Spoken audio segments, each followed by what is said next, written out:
Estamos recebendo aqui no nosso programa o jornalista Diego Freire. Bem-vindo, Diego. Bom dia, Fernando. Bom dia, Albuque. É um prazer estar falando com vocês, com os ouvintes aí da Jovem Pan, do Tamo Junto na Pan. Muito bem. Diego já desbravou 67 países, aprendeu 4 idiomas, enfrentou o novo coronavírus na Ásia e a sua meta é chegar ao 100º território no planeta. Ele vai ser quase uma ONU, né?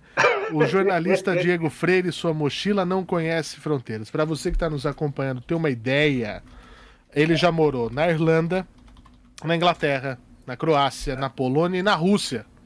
Lá fora, além de estudar, trabalhou como cuidador de cachorro, ajudante de cozinha, camareiro e, pra minha inveja, como game tester. Essa eu fiquei com uma inveja absurda. Né? É um negócio de louco. Esse último, em uma... Esse último trabalho, né, em uma das maiores empresas do mundo. Simplesmente a PlayStation, onde assumiu também, após meses, a posição de relações públicas devido à sua desenvoltura e liderança. É daí que vai vir o meu PlayStation 5. É o Diego, eu sabia que ia dar certo. Eu sabia que era com ele que a gente tinha que falar. Então nós vamos falar sobre viagens aqui, sobre essa questão toda. É possível, né? É possível a gente conhecer o mundo. As pessoas dizem que não é possível, que é impossível, enfim. Eu quero saber de vocês. Eu quero que o pessoal do chat diga aqui qual seria o seu destino e se seria para passeio ou para tentar se instalar, né? Então, é isso que eu quero ouvir de vocês aqui. Meu caro Diego, para começar, você viajou por 67 países. Mas o que o Brasil tem que você não encontrou em nenhum lugar que você já foi? A questão eu vi mais financeira. Ficou muito mais fácil e também muito mais barato eu viajar para fora do país do que para dentro do Brasil. E quando eu fui morar fora, eu tive a possibilidade de ganhar uma bolsa para estudar na Irlanda, e lá geograficamente já fica próximo na metade do mundo. Então, pelo tempo que eu morei lá fora, eu preferi fazer as viagens ao redor do mundo. E questão propriamente financeira, é muito barato viajar lá fora. Depois que eu fui aprendendo os macetes, as principais estações de ônibus, de avião, de trem, a facilidade, eu comecei a ver que eu poderia desbravar o mundo estando na metade do mundo. Então, isso que eu vi foi mais a facilidade, mais barato viajar lá, fora do Brasil, na Europa. Por exemplo, eu tinha passagem que eu pagava €1, que dava no valor de R$4, R$5. E aonde no Brasil eu consigo fazer uma viagem internacional? Então, eu comecei a explorar mais o mundo do que explorar o próprio Brasil. O Brasil, eu conheço muitos lugares, amo meu país, tem lugares que eu não largo, tem lugares que eu acho apaixonantes, né? As belezas naturais do Brasil são muito lindas e são belas, mas a oportunidade que eu tive de fazer essa viagem lá fora, eu fui desbravando o mundo e deixando um pouco o Brasil. Mas lógico que eu não troco algumas belezas do Brasil por nada, principalmente as praias do Rio, as praias do litoral do norte, a cultura do Brasil, que é muito forte. Então, eu ainda quero explorar um pouco o Brasil mais, mas a priori eu tinha começado a explorar mais a Europa, a África, a Ásia, enfim, explorar um mundo que eu percebi que o mundo ele é muito grande para a gente ficar num lugar só, né? Não é porque nós nascemos no Brasil que a gente tem que permanecer aqui. E eu comecei a ter essa filosofia, e a partir dessa filosofia eu comecei a rodar o mundo.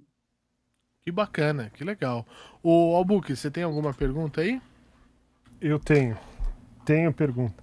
Eu queria, desses 67 países que você visitou, eu queria saber para você o que mais te impressionou por belezas naturais, ou seja, e o que foi meio que uma decepção. Putz, eu esperava mais. Então, eu elenco 5 lugares do mundo que eu fui e aconselho. Eu gostei de Veneza, eu apaixonei em Veneza. Veneza é feito e é totalmente para casais apaixonados. Uma lua de mel perfeita em Veneza, vale a pena sim. É um lugar surpreendente. Você, naqueles canais, você andar nos barcos, você ter essa convivência com a culinária, com o jeito italiano, eu achei muito bacana. Veneza eu acho muito legal. Eu numeraria ela. Eu acho que também o deserto do Saara. O deserto do Saara foi um lugar fantástico. Eu acho que você estando num lugar que você sempre vê em livros de histórias, de geografia, e você está no deserto do Saara, como eu estive, vendo, tendo nas dunas, nas areias, você vivenciar aquilo e você pensar tipo, há 10, 12, 15 anos, você sentado no livro, sentado na escola, lendo sobre aquilo é fantástico. Então, o deserto do Saara eu separaria também. Eu separo também a Grécia. A Grécia é um dos lugares fantásticos. Eu acho que todo mochileiro que se preza tem que ir na Grécia.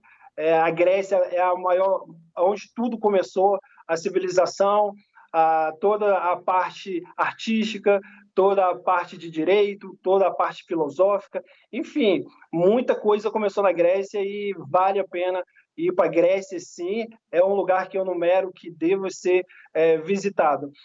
E eu acho que, por último, para não ser mais longo, acho que o Japão. O Japão, para mim, foi fascinante estar lá. É um lugar que eu sempre quis, né? Onde nós, brasileiros, a gente fica pensando, um dia eu vou estar lá, do outro lado do mundo. E aquilo era o meu sonho de consumo, estar no Japão.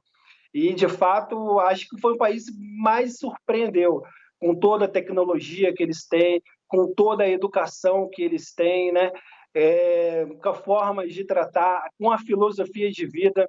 Eu me lembro que na tecnologia, o primeiro dia que eu cheguei lá, eu bati o maior papo com uma garota, e conversando com ela, e depois eu percebi que ela era uma robô. Eu estava batendo papo com uma robô. Então, para você ver como é que os caras estão tão avançados que aquilo se parecia uma mulher para mim, de fato, e eu vi que tudo era robô, a cidade toda robotizada.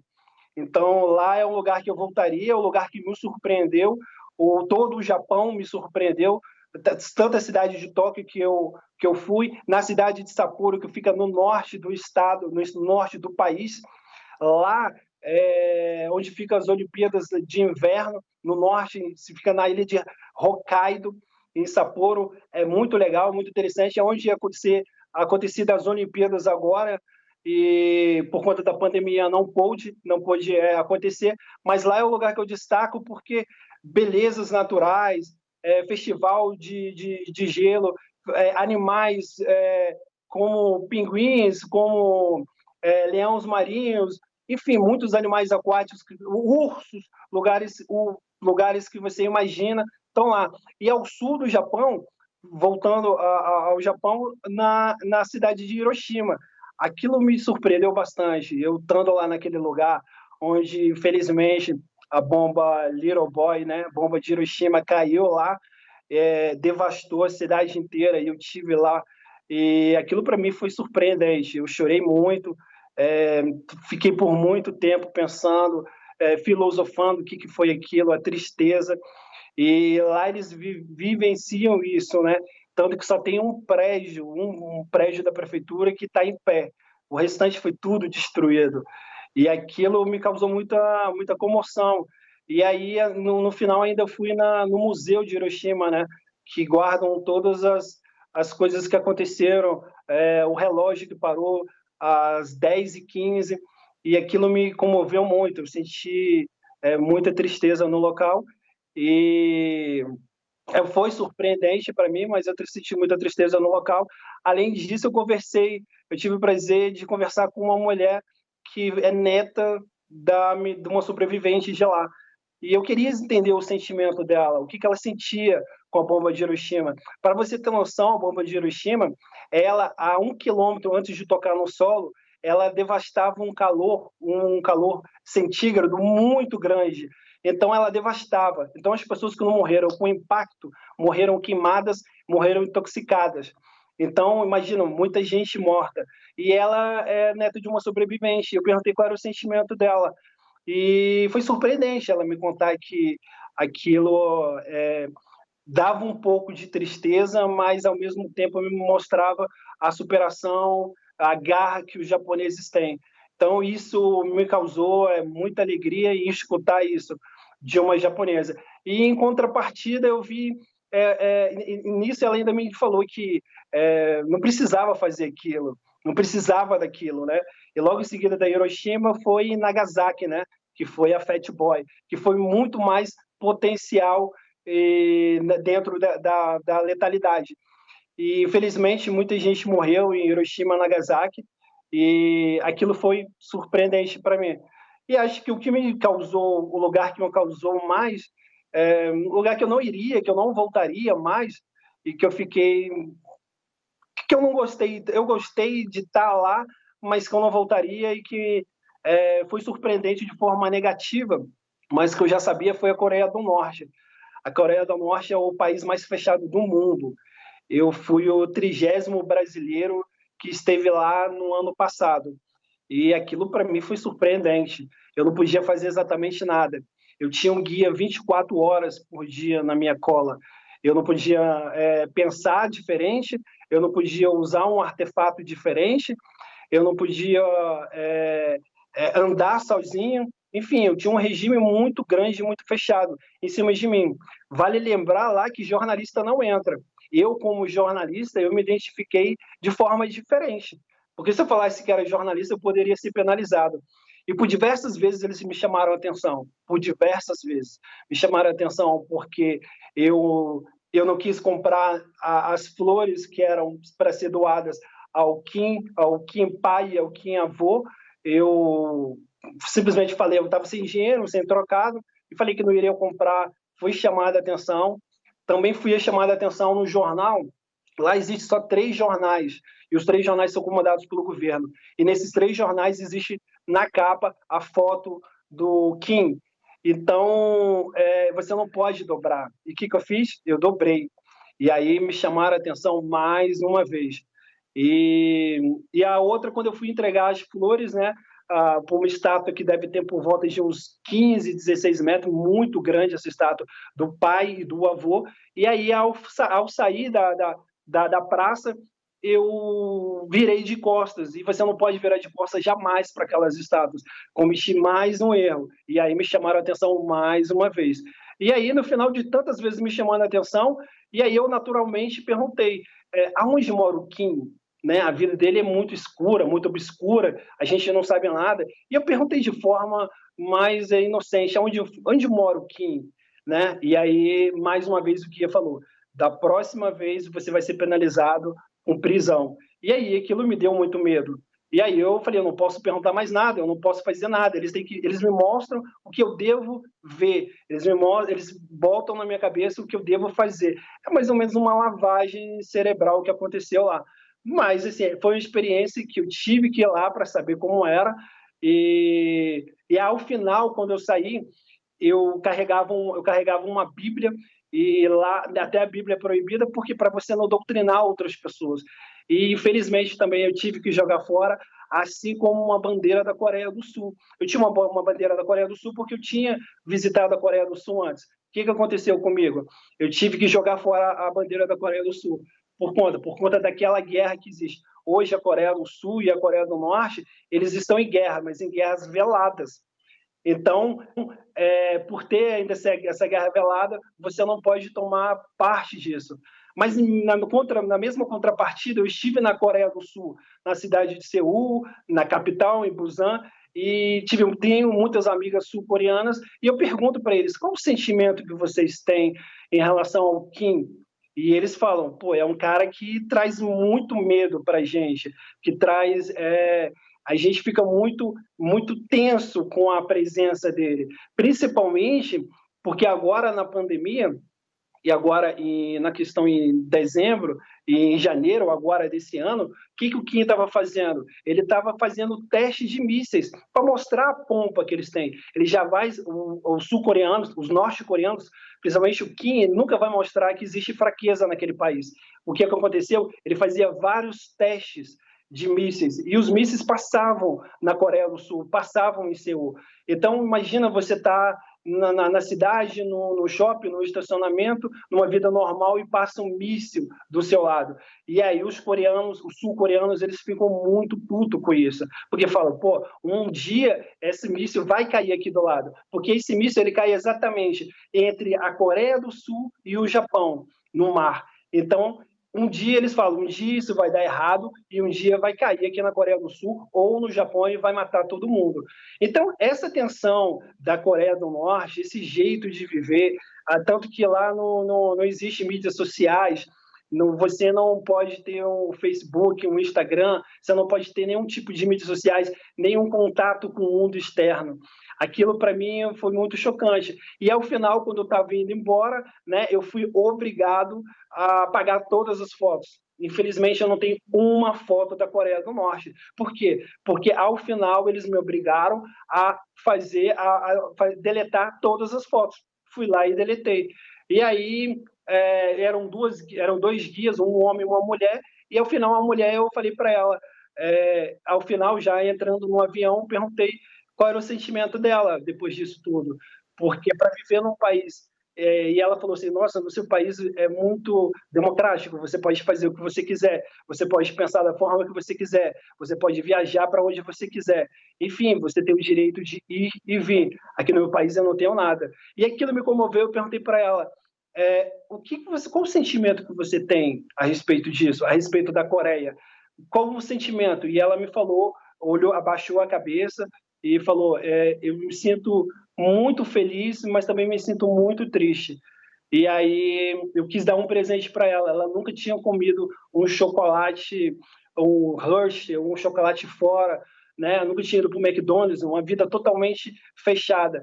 E eu me lembro que eu tinha um chocolate, né, que eu tinha comprado nos Estados Unidos, de uma marca muito famosa, e uma camisa do Brasil, e ao final eu entreguei para ela, e aí ela chorou, e aí no final ela falou, eu nunca dei um abraço em ninguém, e aquilo para mim foi muito chocante. E eu falei, eu posso te dar um abraço? Eu não vou cometer nenhum tipo de ilegalidade? Ela falou, pode. Aí eu dei um abraço nela, entrei dentro do avião e fui direto para a China. E aí, pousando na China, eu falei, enfim, estou salvo. Mas é um lugar, respeito a cidade, respeito o país, mas é um país que eu não voltaria e também não indico aos viajantes. Eu tenho um amigo que eu já entrevistei, inclusive, por conta dessa viagem que ele fez há alguns anos já, ele é historiador. E ele falou isso, o guia que te define para onde você vai, se você não pode perguntar nada fora do roteiro que eles montam, e nesse roteiro que montam, obviamente, eles tentam mostrar uma Coreia do Norte maravilhosa, né? Uma Coreia do Norte pujante, onde o povo é feliz, mas que não tem liberdade nenhuma, absolutamente nada disso. Nada, pensar da forma que eles querem. Sim. E aí eu recebi até uma denúncia agora a respeito do coronavírus.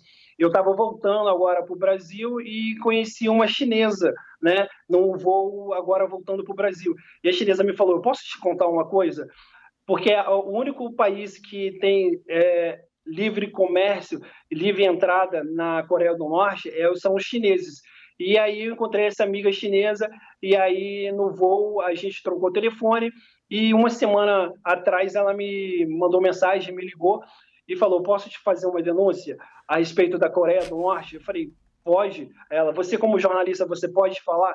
Eu falei, não sei se eu posso falar, mas me diga o que é. Ela falou, na Coreia do Norte existe o coronavírus? Sim. As pessoas estão infectadas? Sim. Mas o que acontece? Para não espalhar a doença, as pessoas infelizmente, são mortas. E ela falou assim, tenho colegas que foram mortos, pegaram o coronavírus e foram mortos. Por quê?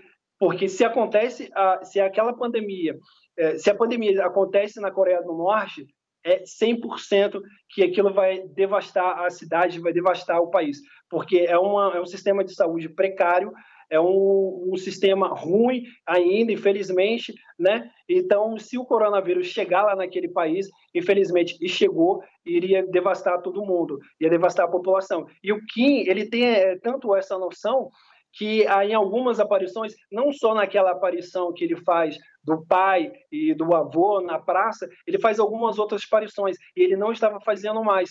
E outro fato que é verdade, que o coronavírus está lá, que os ônibus, eles são públicos, são gratuitos.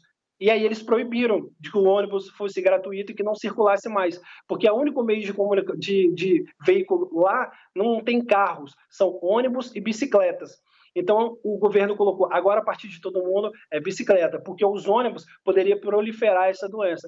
Então, isso foi um fato de que ela me mostrou, e eu já tinha visto isso, e ela me mostrou, realmente, o coronavírus está na Coreia do Norte, eles ainda tentam vendar isso, mas é fato que o coronavírus ainda existe lá na Coreia do Norte, e infelizmente a gente não tem ideia de quantas pessoas morreram, não de coronavírus, mas morreram fuziladas a tiro por conta da doença.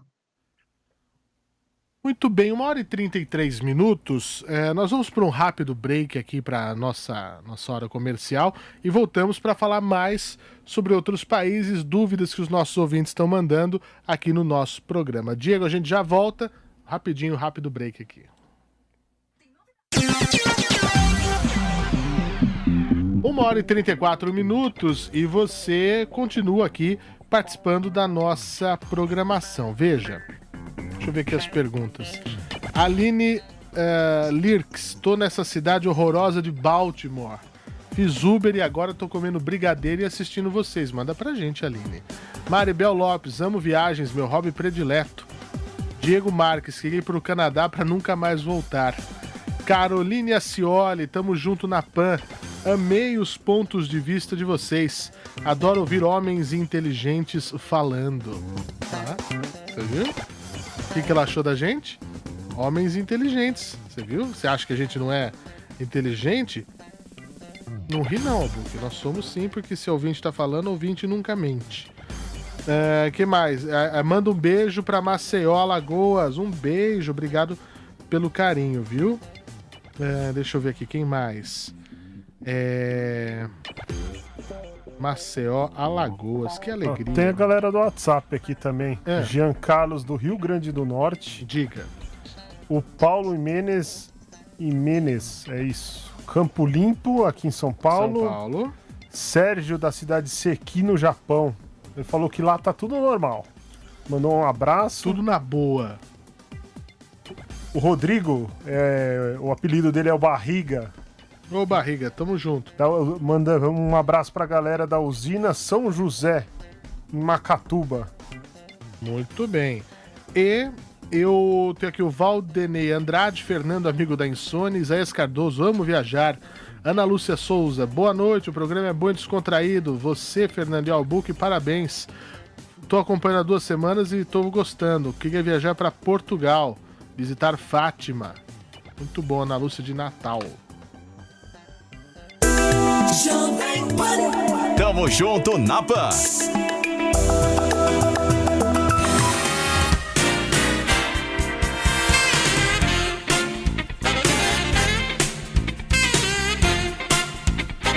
Seguimos com o Tamo Junto na PAN, 1h36. E Cledimar... isso aqui eu vou deixar para daqui a pouco, Cledimar, que é pergunta. Kai, nem quero falar em viagem agora, porque lembro do dólar, aí lembro com política e fico com raiva. Fábio Martins, moro na França, um abraço, Fábio. Fernando Pança, a Maria conhecer a Índia. Márcio Deadpool, fora do planeta Terra, que aqui tá osso. DJ Boy, se você deseja viajar longe e rápido, viaje leve. Deixe pra trás todas as suas invejas, ciúmes, incapacidade de perdoar, seu egoísmo e seus medos. Kevin tem uma pergunta, eu vou deixar pra já fazer daqui a pouco. Fernando de Noronha, Bonito, Mato Grosso do Sul, eram os lugares que ela queria ir. O Alexandre, interior da França, quando passar a pandemia. Cristiane Prior, meu sonho é conhecer a Dinamarca só para comprar Lego a granel. É a terra do Lego, né? Maravilhoso, espetacular. Eu sou viciado eu também. Lego. Meu Deus. Eu fiz em 3D um Lego. Já chegou a ver? Não. Eu comprei um daqueles Lego Technic. Sim. E fiz ele todo em 3D. Caramba. Aí eu dei uma animada lá, tudo. Depois eu mostro no portfólio. Eu tenho Bom, deu pra ver que eu gosto de quadrinhos, né? Essas coisas, então eu tenho algumas toy arts e alguns carros, né? E alguns são de Lego também, eu acho maravilhoso. O Wilzito, aqui também é pergunta do Wilzito que eu vou deixar pra daqui a pouco. Deixa eu ver. O pessoal tá mandando aqui, continua mandando as participações, continue mandando, por favor, pelo WhatsApp também. Paris Zacazuli, a Rejane dizendo aqui, ó, eu conheço Fátima, a energia é fantástica, deve ser, sem dúvida, adoraria conhecer lá, hein? Deixa eu ver aqui. Sherla Almeida, Fernando, o que me faz vir aqui todos os dias é a inteligência cômica de vocês. Vou concordar com o ouvinte, adoro homens inteligentes. Obrigado, Sherla. Sherla que está em Panamaribo, né, lá no Suriname. Obrigado. Carlito Cunha, gostaria de conhecer a cidade de São Paulo e o estádio do Morumbi. Você fala da onde, Carlito? Ó, o Bruno, a Fátima mora aqui na rua. Não é essa Fátima, Bruno. É outra Fátima. Outra. Deixa eu ver aqui. O que mais? Olha, o Zacazuli tá pedindo um merchan aí, ó. Ouçam minhas músicas no Spotify. Valeu, gente da PAN. Zaca, tá feito o recado aqui. Música do quê? Conta pra gente. Quem sabe um dia você não vem dar uma entrevista pra gente aqui. Cadê? E outras participações. Alexandre Rigo. Jovem Pan será maior que a Rede Globo. Obrigado. Estamos torcendo e trabalhando muito, né? Pra isso. Márcio 73 pergunta se ele conheceu a Estônia. Tallinn, uma cidade muito bonita. Não sei se é Tallinn que fala, né? Mas tô dizendo aqui como eu acho que é. O meu caro Diego, nós temos muitas perguntas ainda. Eu vou pedir pra gente poder, o quanto mais rápido a gente conseguir responder, mais perguntas a gente consegue tirar as dúvidas dos nossos ouvintes. Tem uma pergunta que é comum, do Will Norman e do Icledmar. Perguntar para você, né, como que é Cuba, Venezuela, China, se você também foi para esses lugares. A China, você acabou dizendo que quando saiu da Coreia foi para a China. Cuba e Venezuela você também já visitou. Óbvio que a pergunta remete ao regime desses países, né? Cuba foi o mesmo sistema da Venezuela. Um sistema muito duro, um lugar que eu também não tinha muito o que fazer, não podia ir para muitos lugares. Em Cuba, até quando eu gravava alguns vídeos para mim, para o meu canal de viagem, sempre tinha umas pessoas olhando e o que eu estava fazendo. Então, lugares turísticos que eu tentava omitir a minha opinião, tentar falar minha opinião sobre determinado caso para o meu vídeo particular, eu fui diversas vezes oprimido. Então, Cuba não achei muito legal, não. Venezuela, a mesma coisa. Venezuela, eu vi muita gente pobre. Eu fui nessa situação da moeda. A moeda lá é uma moeda que vale muito desvalorizada. Eu me lembro que eu troquei coisa de 50 euros. Eu fui trocar na casa de câmbio, eu enchi uma mochila de dinheiro, de tanto que a moeda é desvalorizada. Então, eu ficava com a mochila cheia de dinheiro e era só apenas 50 euros, né? E a Venezuela é um país muito pobre. Eu, já sabendo disso, eu levei minha própria comida, eu levei miojo, eu levei biscoito, porque eu sabia que uma hora a comida podia faltar. Então, Cuba e Coreia eu achei no mesmo sistema. É um pouco complicado estar lá dentro. Albuque? Eu viajei para Cuba, eu não tive nenhum problema, eu fiz vídeos avontes, não sei se foi faz quase 10 anos que eu estive lá. Mas pra mim foi muito sussa. Eu tive problemas lá. Eu tive problemas. Não problemas tão sérios iguais a da Coreia do Norte, mas em alguns momentos eu queria omitir alguma opinião gravando vídeo meu particular e tive esse problema. Mas assim, ela falava alguma coisa, eu ia para um canto, ia para o outro e conseguia me esquivar. Mas muito diferente da Coreia do Norte, não tinha como eu me esquivar, porque eu não poderia sair da presença 24 horas do guia. De Cuba, assim, a mulher poderia falar alguma coisa, o guia falar alguma coisa, e eu saía para o outro canto e gravava meu vídeo. Mas tranquilo, eu não fui para Cuba com guia. Eu não fui para Cuba com guia. Dei um perdido no guia, entrei no meio das favelas lá e fui gravar vídeo. Não sei. Bacana. Em Havana. Havana foi o único lugar. Havana e depois daí é Sussa, que é Varadeiro, é Sussa, que é meio turístico. Só tem gringo naquele lugar. Mas, enfim. É verdade. Minha experiência. Verdade. Olha, o Wilzito pergunta assim, por que a pobreza virou ponto turístico, né? As favelas do Rio, Cuba, Quênia, África do Sul, e ele pergunta se ainda por cima é ético usar isso, né? Porque as pessoas usam isso como étnico, né? Mas é ético usar isso, né? Hoje você tem tour pra subir na Rocinha. Eu acho escroto isso. Eu acho. Eu vou fazer você faz festa nas lajes na Rocinha, né? Óbvio que não agora, por conta da pandemia, mas eu já vi isso. Eu já fui convidado para uma festa na Rocinha. Né? É porque esse lance da pobreza, ele é muito destoante aqui no Brasil, né? Você consegue ter a riqueza e a pobreza lado a lado. E isso é o que desperta atenção. Por exemplo, outros países que existem a pobreza, ou é só pobreza, por exemplo, você falou da Quênia, alguns países da África, eu tive agora na Etiópia também, e muito, muito pobre, e outros países próximos da África que são muito pobres. Então é muito, ou existe muito pobre, ou existe lugares que são muito ricos. Mas esse lance do Brasil, onde a riqueza e a pobreza ficam lado a lado, isso é o que chama atenção, e eu acho que isso que desperta o interesse do turista, dos gringos virem aqui para fora, virem aqui para o Brasil para poder olhar isso, admirar isso. E se é ético ou não, é uma questão, isso é algo que é do Brasil, né? O morro é do Brasil, o jeito geográfico é do Brasil, é o que desperta atenção. Então, acho que é uma forma de chamar a atenção, alimentar o turismo. Não vejo problema nenhum, não. Olha, o Kevin aqui está dizendo, ó, viajei para Caracas, na Venezuela, em 91, fui a trabalho, era um país rico, próspero, polícia bem armada, depois disso entrou o regime chavista e acabou com o país. Ó, o Carlito é do Pará, quer conhecer São Paulo. Carlito, espero que em breve você consiga conhecer aqui nossa capital. O Samuel Albuquerque, belíssimo nome, só para constar. Ele pergunta, do ponto de vista dele, qual é o melhor lugar para se construir um futuro e viver bem que você visitou, que você vê assim para construir a vida, abandonar esse país e construir uma nova vida? Então, a gente imagina que a vida lá fora é muito fácil. A gente acha que vai existir facilidade.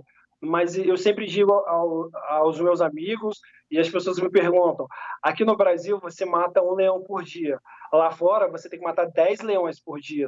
Por quê? Porque é a dificuldade da língua, a dificuldade da cultura, a temperatura, o clima, o jeito do brasileiro que é diferente do jeito do restante do mundo. Então, é difícil essa convivência, mas logo que você tem uma estrutura, que você tenha metas e planos, é legal sim fazer essa experiência de morar fora. E os países assim que eu aconselho, por exemplo, só se for um dos melhores IDHs, por exemplo, Noruega tem um IDH altíssimo, a Finlândia acho que é o maior, se eu não me engano, a Suécia, a Finlândia e por aí vai. São países que têm um IDH quase 100%, é muito bom lá. E é isso que eu consigo dizer. Mas, no sentido de que morar fora é uma experiência que você tem que ter ciência de que você vai passar por muitos perrengues e que pode ser que dê certo, pode ser que dê errado. Na minha experiência, eu vou contar da minha, no início foi muito pesado. No início eu pensei em voltar no primeiro ou segundo dia.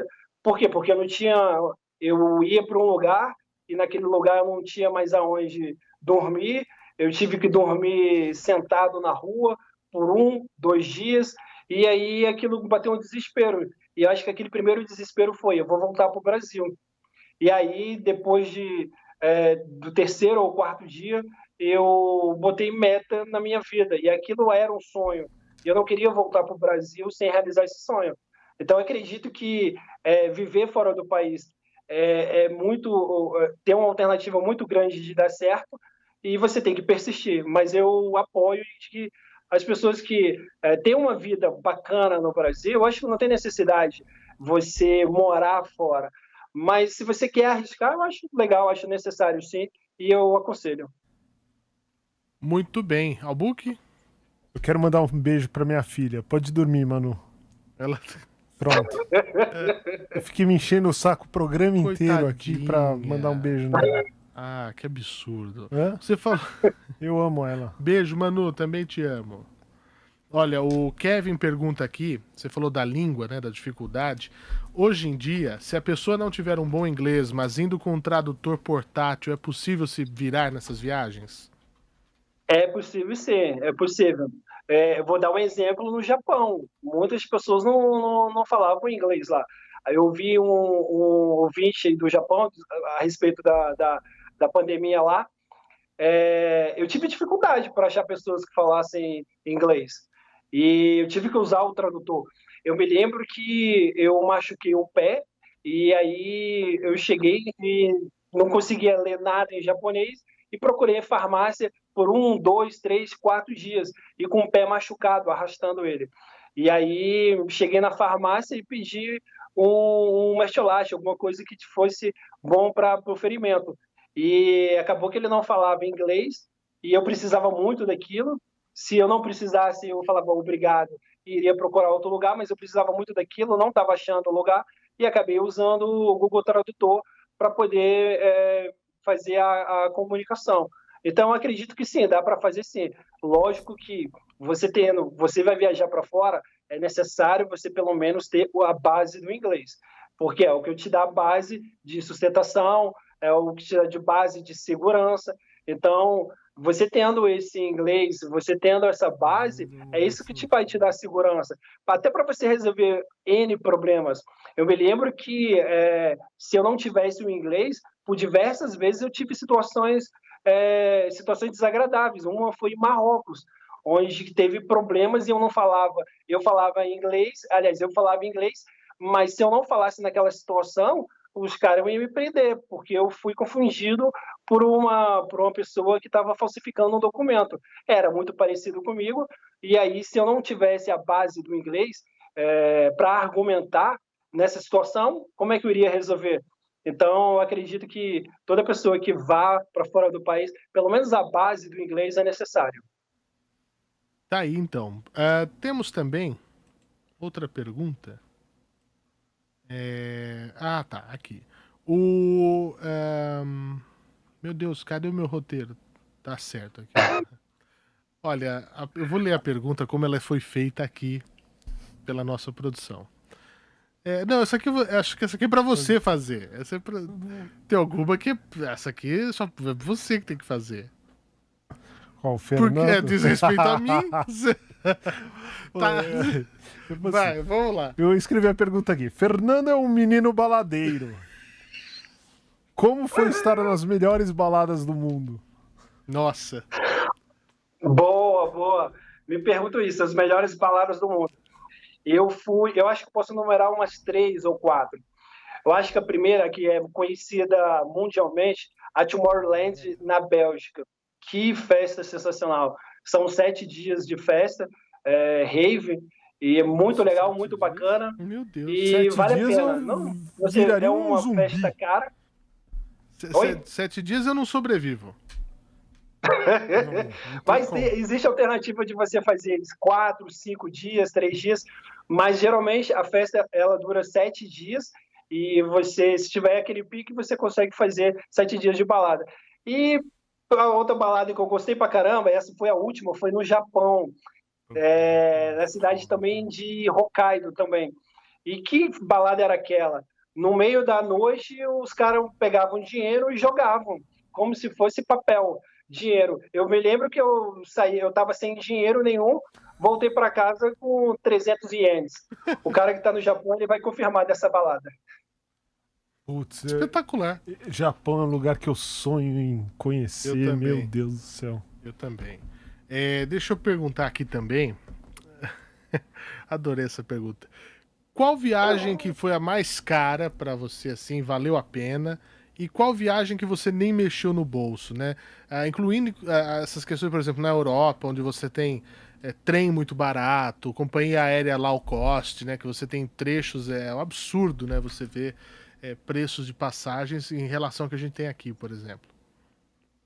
Tá, o lugar mais caro que eu já fui, que acho que é o país mais caro do mundo, é a Suíça. A Suíça eu cheguei com a maior expectativa de ficar 2 semanas. Não consegui ficar uma. Economicamente falando, lá é muito, muito, muito caro. Acabei não ficando muito tempo. Nova York também é uma cidade cara. É bom ter muito dinheiro também, porque a hospedagem, principalmente a hospedagem, é muito cara. E eu acho que o outro, para enumerar, eu acho Paris. Paris eu sempre achei carinho também. Eu achei muito caro. Eu estou falando a hospedagem, o estilo de vida. Então, a Suíça, a França e Nova York são países caros. Agora, um lugar barato que eu fui, e que eu não gastei, primeiro foi a passagem que eu comprei de €1, né? Que foi da Irlanda para a Dinamarca. Eu comprei por €1. Não dava o valor de um Big Mac. Eu tive a sorte de comprar, são empresas low cost, e empresas low cost, o que significa? São empresas muito simples em que você não despacha bagagem. Você vai lá e já apresenta o seu cartão de embarque e já entra. Você tem direito a levar apenas uma mochila. Então, empresas low cost, que eu indico, existem 3 ou 4 muito boas, e elas são favoráveis para você comprar passagens super baratas, a preço de McDonald's.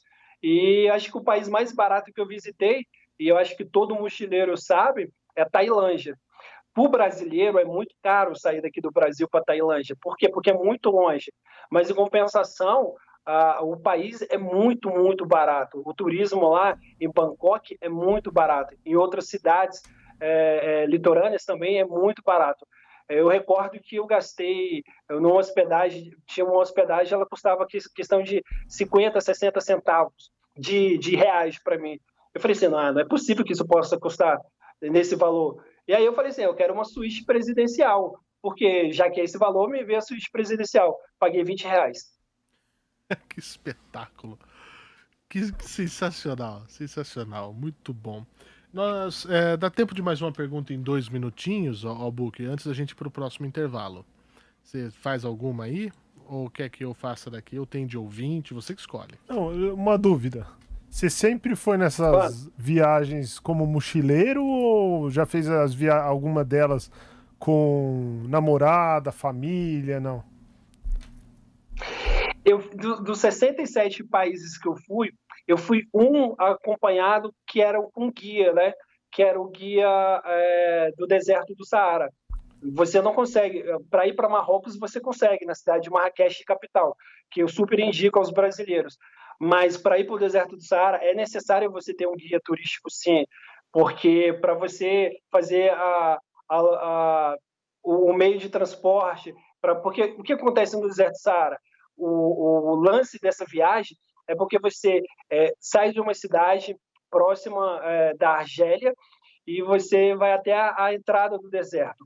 E na entrada do deserto você vai entrando cada vez mais para dentro do deserto. E você precisa desse guia. Por quê? Porque você vai dormir 4, 5 dias lá no deserto. Imagina você estar 4, 5 dias no deserto do Saara, você não tem telefone, você não tem internet, você não tem o que comer, você não tem o que beber. Então você precisa dos berberes, que são o povo local de lá. Lá eles vão te dar a maior segurança, vão te dar todo o auxílio que você precisa. Então foi o único lugar que eu realmente fiz acompanhado, que foi de um grupo. O restante eu fiz tudo sozinho. Por quê? Porque a minha base, que eu já tinha de inglês, era o necessário para eu poder desbravar o mundo. E aí o que eu não sabia, às vezes eu não precisava de guia. Hoje a internet está para isso. Você pega um Google, coloca lá o que significa aquela situação, o que significa aquele local, como chegar, e você vai. Então, o Google Map, ele funcionou 100% para mim, exceto em 2 países que ele não funcionou, que é a Coreia do Sul, que o Google Map não funciona, existe um outro aplicativo, né? Mas o Google Map não funciona por quê? Em qual razão? Porque eles têm medo de mapearem, né, a Coreia do Sul, por conta do medo da Coreia do Norte. E outro país que não existe, né, o Google Map é na Coreia do Norte. Exceto esses 2 países, o Google Map ele funcionou 100% para mim. Então, através da internet, do Google Maps, do inglês, eu podia desbravar o mundo. Muito bem, tá aí. Você foi sozinho só pra pegar meninas, é isso? Ele deve ter um caderninho. Passou o rodo em 67 países. É a ONU do amor. Vai ter a diplomacia, quando né? Ele bater, você vai ver, quando ele bateu 100, vai vir a série Netflix. Passei o rodo em 100 países. 100 Girls. Eu ainda pretendo fazer os 100 países. Eu tinha como meta inicial, quando eu comecei essas viagens, era chegar aos 30 anos, 30 países, 40 anos, 40 países. E aí fui fazendo de uma forma célere. Tem uma palavra em alemão que se chama Wanderlust, que significa aquele prazer, aquela formiguinha que tem no estômago, né? Aquela vontade de viajar, de sair do mundo. Então, essa formiguinha me picou e a partir disso eu comecei a viajar e desbravar o mundo. Então, é muito legal essa maneira. Eu queria muito ter esse Wanderlust em mim, mas me falta dinheiro. Aqui no brasileiro médio, dinheiro foi o que eu separei. Eu acho que, por exemplo, eu comecei a dar prioridades na minha vida. Sempre eu respondo aos meus amigos, às vezes o cara gasta um valor imenso no carnaval, um exemplo, um valor imenso num carnaval que é muito, muito caro no Brasil, e esse mesmo valor eu conseguia fazer uma viagem internacional. Então eu comecei a ter prioridades. Ou eu passava um carnaval de 7 dias pulando, ou eu poderia fazer uma viagem internacional. Então eu acho que esse negócio de viajar, e eu passo para os meus amigos e para o pessoal, é que, basta um planejamento. Basta você se planejar, você colocar prioridades, que o mundo é pequeno para você. É isso aí. Mas essa coceirinha que muita gente sente que tem também pode ser oxiuro, sabia, Book? É uma coceirinha que existe. Tem muita gente que não entende qual é o sentido da coceirinha. Então tem que tomar cuidado. Verdade. Tem que tomar cuidado. Higiene sempre. Aí o que você faz? Álcool. Joga álcool e tá tudo certo. Opa! Nós vamos para um rápido intervalo e já voltamos com o nosso querido Diego Freire, jornalista, especialista em viagens. A gente volta já. 1h59, a gente tá aqui, né, Book? O pessoal tá fazendo algumas perguntas. Girley Reis, responde aí, Fernando. O Book já trabalhou no Senac? Não. Vai ver que tem alguém muito parecido com você. Sim. Eu já dei aula no Senac. Interessante. Eu nunca trabalhei no Senac. O Bruno falou alguma coisa aqui? Não. Zacazuli. Aqui, ó, ele falou, o Zacazuli, o músico. Quando eu for visitar minha família em Sampa, levo meu violão e canto algo pra vocês. Faço world music com músicos do mundo aqui em Paris. Que bacana, legal, Zaca. Hein? Bacana mesmo. Venha mesmo. Espetacular. Venha mesmo. Venha, por favor. Vai ser um prazer te receber aqui. O pessoal tá aqui receitando Vieira Matos, a famosa ivermectina, né? Não tô falando pro Covid-19, tô falando como vermífugo mesmo, que é muito bom, viu, gente? Pra quem tá com coceira no dedo aí. Quem mais? O pessoal quer saber sobre casa de prostituição em Bangkok. Que absurdo. Absurdo. Um abraço do Vitão pro Whindersson. Whindersson Nunes? Muito bem, muito bem. O que mais? O que mais aqui? Se nessa viagem deu pra desvendar se a Terra é plana ou bola. Não vou perguntar isso não. Não vou perguntar não. Todos os lugares do mundo você tem o direito de ir e vir, menos na Coreia do Norte, diz o Roberto NY. Sérgio Ito pergunta qual país ele encontrou a melhor champoula dourada. Um abraço ao Lorde Vinheteiro. Tem uma pergunta boa da Rejane. O que nós vamos usar agora na volta, já para finalizar a nossa entrevista? Tamo junto na Pan.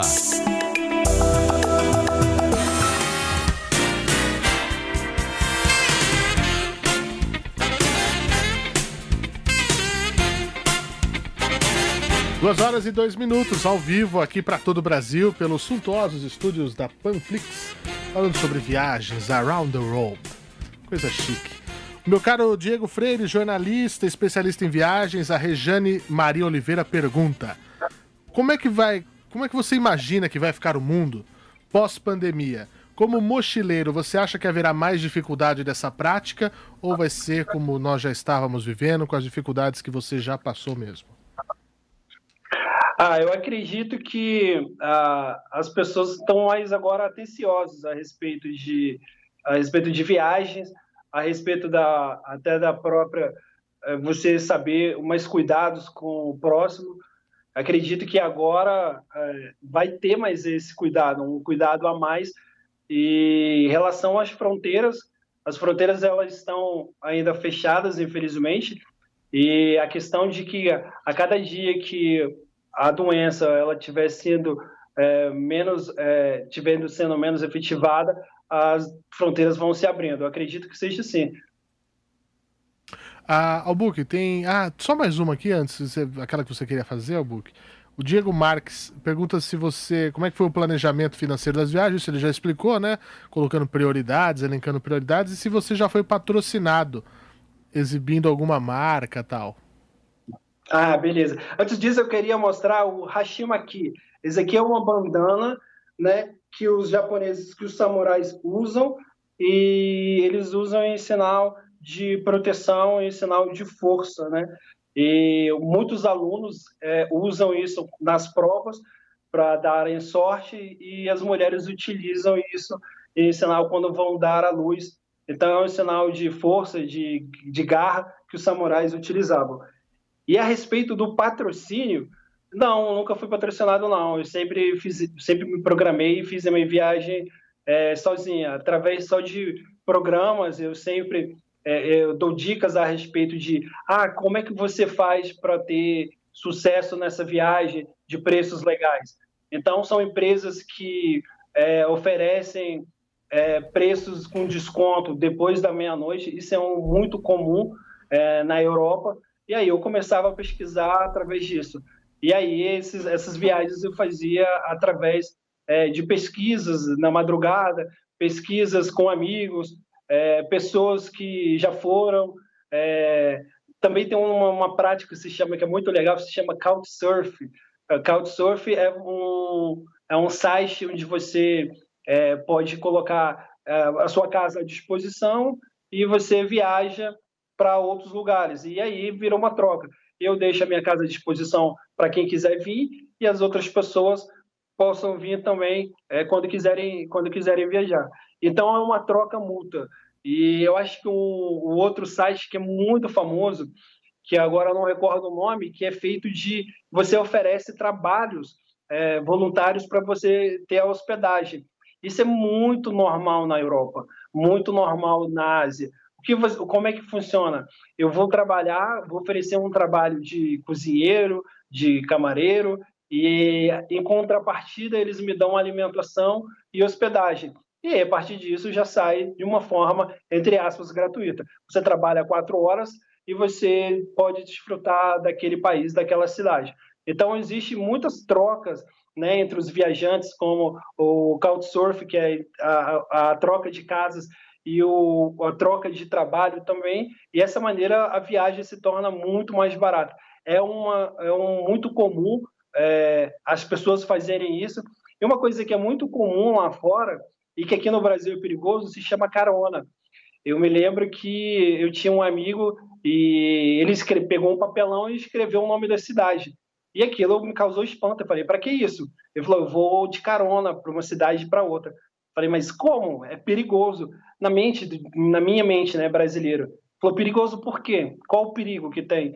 E depois eu pensei, realmente, não tenho. Oferecer uma carona para o próximo. Mas aqui no Brasil é uma prática que a gente não pode adotar, infelizmente. Mas que lá, essa prática da carona funciona muito bem. Muito bem. Albuque, tua vez. Para a gente finalizar, eu queria saber qual será o próximo destino e se você tem um canal para divulgar tudo isso, um Instagram. Sim. A minha meta é alcançar o 100º país. E o meu próximo destino são 2 países que me despertam muita atenção. O Irã sempre me despertou a atenção. É um país que nós brasileiros a gente tem acesso por 30 dias, né, como turista, a gente pode ir lá. E a Arábia Saudita, que agora, no ano passado, ela liberou as fronteiras para as pessoas conhecerem, poderem desfrutar daquele país. Era um país totalmente fechado para o turismo, e agora eles abriram as fronteiras. E aí, na minha situação, como eu já fui para os países que eu sempre almejei, que eu sempre quis, e aí agora ficou dentro da minha lista os países, entre aspas, menos turísticos, principalmente para brasileiros. E aí ficou a Arábia Saudita agora e o Irã, são 2 países que eu pretendo conhecer em breve. E a respeito das minhas mídias, eu tenho o meu Instagram, que eu coloco dicas de viagem, né, sugestões de viagens, que é o @DiegoFreire2, e amanhã eu estou lançando o meu canal de viagens no YouTube, que se chama Segredos de Viagem. Eu estou estreando amanhã, e nesse canal eu estou conversando com diversas pessoas fora do Brasil, para saber um pouco da realidade. Então, eu não falo só a minha experiência. Nesse meu canal, eu entrevisto e converso, bato um papo com amigas minhas que fiz. Amigas coreanas falando da Coreia, amigas japonesas falando do Japão, e por aí vai. Então, são colegas que eu fiz ao redor do mundo que estão participando desse bate-papo, falando da realidade daquele país. Isso o que acontece? Isso faz com que as pessoas não escutem só de mim o que acontece naquele país, escutem realmente daquela pessoa que mora lá, que vive naquele local. Então, o canal ele é baseado nisso, Segredos de Viagem, que estreia nesse domingo, e o meu Instagram é DiegoFreire2, com várias dicas diárias sobre viagens, sobre tours, viagens para apaixonados, viagens solitárias, né, para mochileiros, e por aí vai. Muitas dicas de viagens estão lá no Instagram e no YouTube. Amigas, né? Amigas e amigos. Ah, tá. Tá ok. Não tá, mas aqui quem falou. Muito bom, agora meu cara. Então, quais são as mulheres mais bonitas desse planeta? Todo mundo pergunta. É a brasileira, não tenho dúvida. Então, aí eu faço uma parte. Eu acho que fisicamente, eu acho sim as mulheres brasileiras sim mais bonitas, sim. Mas em contrapartida também fisicamente, vamos dizer, belas, o rosto que combinam, que são mais, vamos dizer que são mais bonitas de rosto e não só de corpo. Eu acredito que são as russas são as mulheres muito bonitas. Acredito também nas polonesas. Eu me lembro que eu me apaixonei pela chapeira que estava fazendo hambúrguer lá, porque cada esquina que você vira, você se apaixona por uma mulher. Então, são as mulheres mais bonitas na Rússia, na Polônia, e também me perguntaram se eu fui na cidade de Letônia também, no país da Letônia, em Tallinn, na capital. Lá também existem muitas mulheres bonitas. Então, naquela país dos escandinavos, eu acho que lá tem uma mistura de loiras com morenas, com ruivas, e aí dá uma mistura muito boa. Então, as mulheres mais bonitas fisicamente ficam com a do Brasil, mas belas de rosto são as escandinavas. Muito bem, obrigado, meu querido, meu caro Diego Freire, jornalista, especialista em viagens, por ter trazido aqui essas considerações, a sua vivência e mostrar para as pessoas que é possível. É possível, sim. Obrigado, meu caro. Um grande abraço a você. Sucesso, hein? Valeu, Felipe. Um abraço para todo mundo e os ouvintes aí. Muito obrigado. Falou, valeu. Aí.